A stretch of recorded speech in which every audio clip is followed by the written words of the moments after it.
Sandali guys, may sinasabi si Kevin. Ah, ayoko na. Tama na po.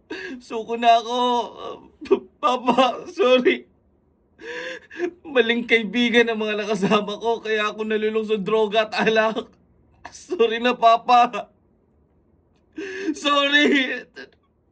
Sorry. Diyos ko, pati sa bibig, lumalabas mga bulat at linta. Hindi ko sinasadyang masaksak si Mama. Hindi ko sinasadyang mapatay siya.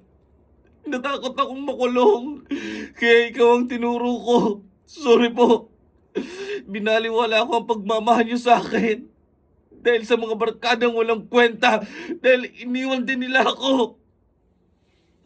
Diyos ko, tama palang kutob ng mga kaanak niya.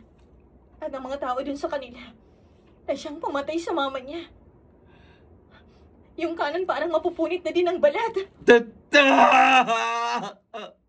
Tama na po, Diyos ko. Hindi ko na kaya ang sakit. Ayoko na. Parang awan niyo na. Tulungan niyo ako. Ang sakit na para bang napupunit na ang braso ko.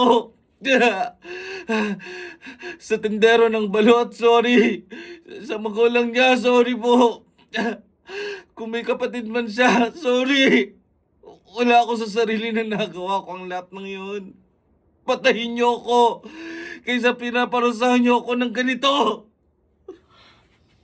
Ang dami mong inutang na buhay, Kevin. Marami kang sinira. Dahil sa maling kaibigan, nagawa mong patayin ang mama mo. Ang papa mo nagdusa ng walang kasalanan. Tama si Tatang Lorenzo. Sinira mong pangarap ng anak niya.